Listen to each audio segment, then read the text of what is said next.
Dulu saya pernah punya pemikiran kayak gini nih. Kenapa ya sebuah negara harus berhutang? Atau kenapa ada istilah negara miskin? Kan negara bisa cetak uang sendiri tuh.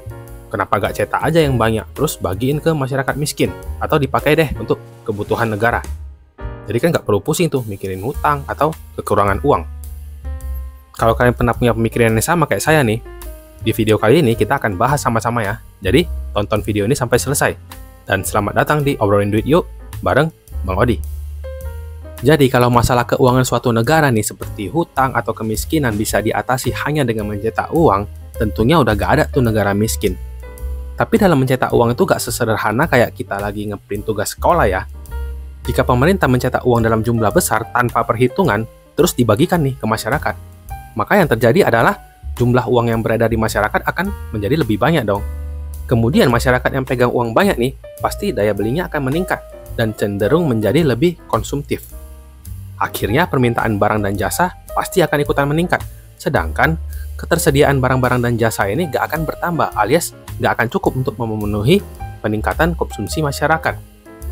Kalau udah gitu, apa yang terjadi? Yang terjadi adalah para penjual pasti akan menaikkan harga jual barang-barang mereka.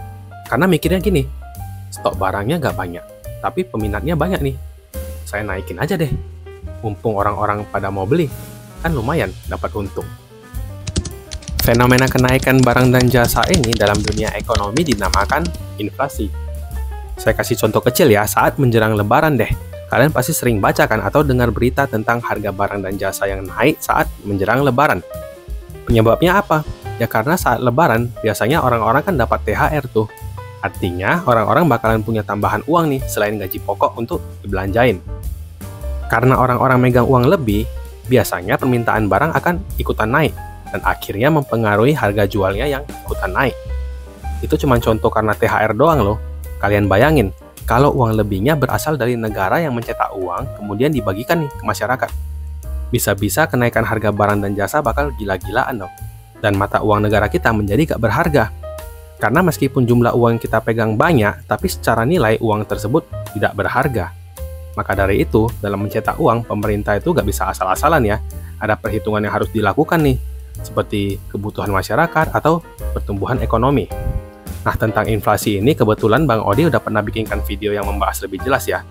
Untuk link videonya kalian bisa cek di kolom deskripsi. Jadi sederhananya, uang banyak yang dibagiin negara tadi juga gak akan bisa membantu kalau harga barang dan jasa jadi ikutan naik. Bukan hanya gak membantu ya, tapi malah bisa menyebabkan bencana ekonomi yang lebih parah. Seperti yang pernah terjadi di Jerman saat mereka kalah dari Perang Dunia Pertama yang lalu, yang akhirnya menyebabkan ekonomi mereka menjadi lumpuh. Saking gak berharganya uang saat itu, karena harga barang dan jasa ikutan naik, banyak masyarakatnya yang malah menjadikan uangnya sebagai mainan. Jadi sekian deh pembahasan sederhana hari ini. Semoga dapat menjawab rasa penasaran kalian ya. Kalau kalian suka pembahasan mengenai keuangan, investasi, dan ekonomi, boleh banget bantu subscribe kanal YouTube ini untuk mendapatkan video-video menarik lainnya. Kalian juga boleh bantu share video ini ke teman-teman kalian, biar mereka juga semakin tahu. Jadi sekian video hari ini. Terima kasih sudah menonton dan kita obrolin duit lagi di video selanjutnya.